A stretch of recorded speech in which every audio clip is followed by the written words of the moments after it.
Karin van Oostrum is the CEO of the Pestalozzi Trust from South Africa.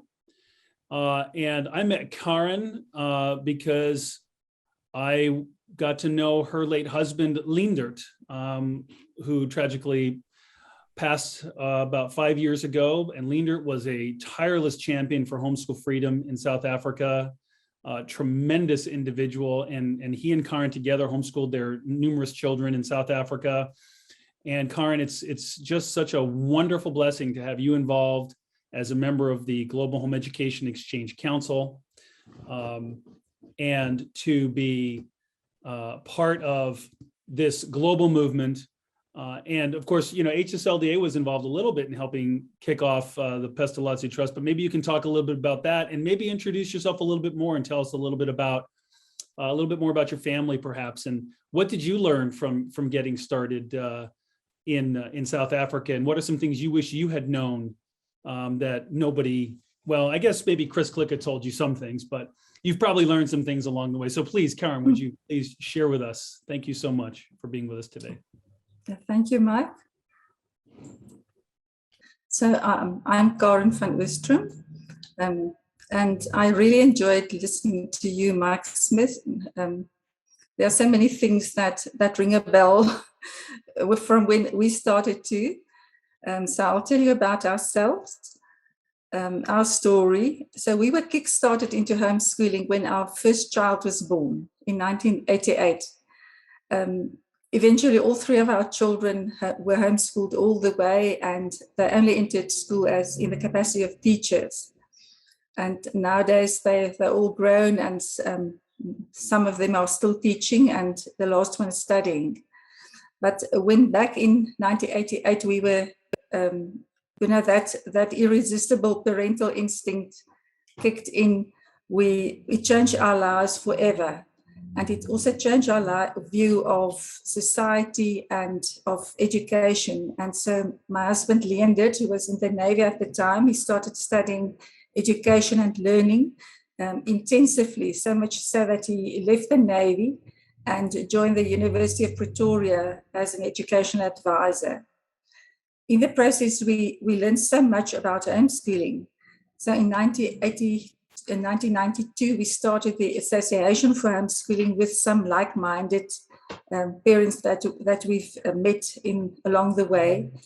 And we started disseminating information about homeschooling and talking in the media. And Leendert continued his studies and obtained his master's degree, focusing on home education in the end. We learned a lot from those who've gone before us in the HSLDA and HSLDA Canada, and we benefited so much from the mentorship and the friendship extended by the International Liaison Department of the HSLDA, and specifically Dr. Chris Klicka and Mike Donnelly, and thank you for that. By 1998, the political and legal climate in South Africa changed drastically. So the association requested its executive to establish an advocacy organization with teeth, which would be able to defend its members' right to education in court, if necessary. There were no immediate red flags, but several orange flags were emerging, endangering children's right to education to be determined and controlled by their parents. So by God's grace, the Pestalozzi Trust was founded in 1998. I always get questions about the name of the Pestalozzi Trust, and the trust was named after Johann Heinrich Pestalozzi, who advocated home education in the interest of the family as the basic unit of society. As stated in the Pestalozzi Trust deed, the object of the trust is to create a fund for educational purposes.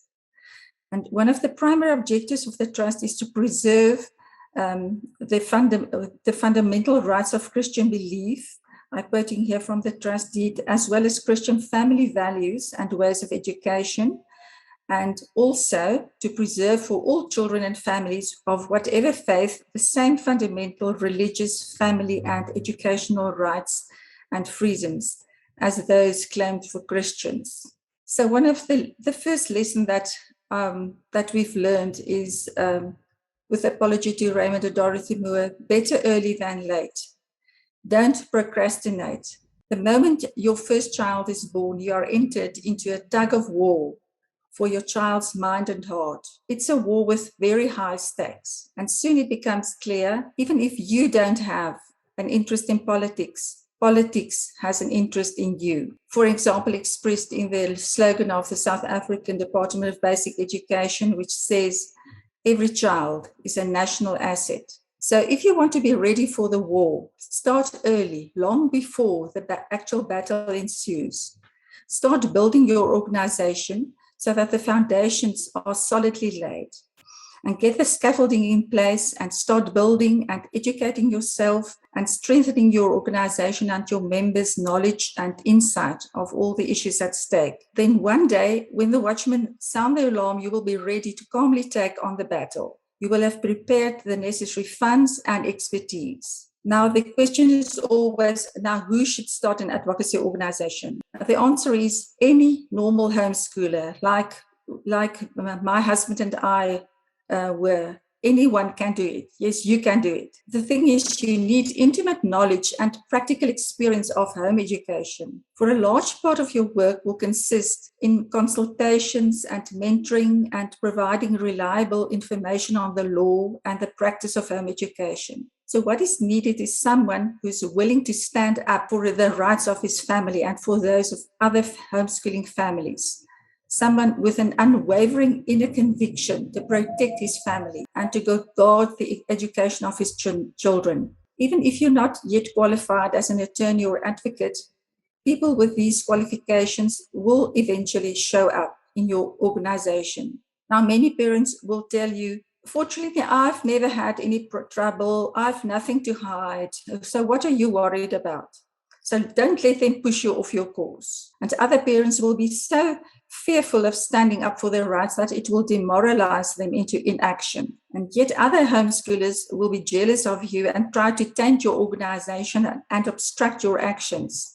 But don't lose courage. Remember the Lord's word to Joshua in Joshua 1, be strong and courageous. Do not be afraid and do not be discouraged, because the Lord your God will be with you wherever you go. The Pestalozzi Trust started as a tiny organization with only a few members.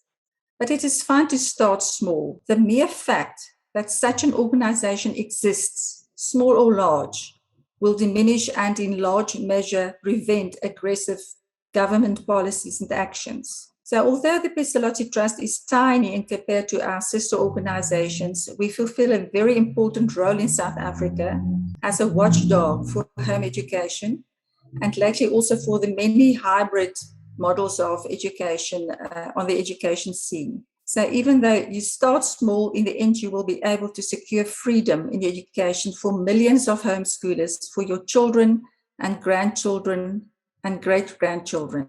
What I wish I'd known is how crucial research would prove to be. If I'd known that, we would have started doing much more research much sooner, because policy and law should be research-based, and the sooner you start, the better.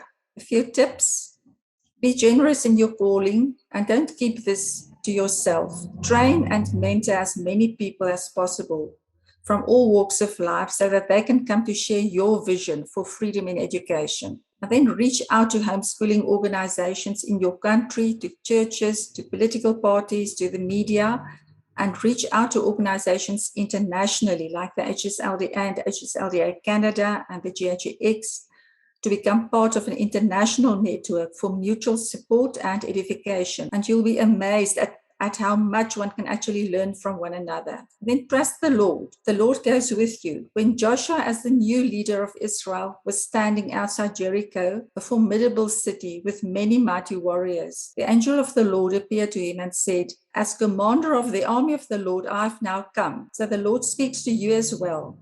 Be brave and courageous. You're not alone. The Lord goes with you. Thank you.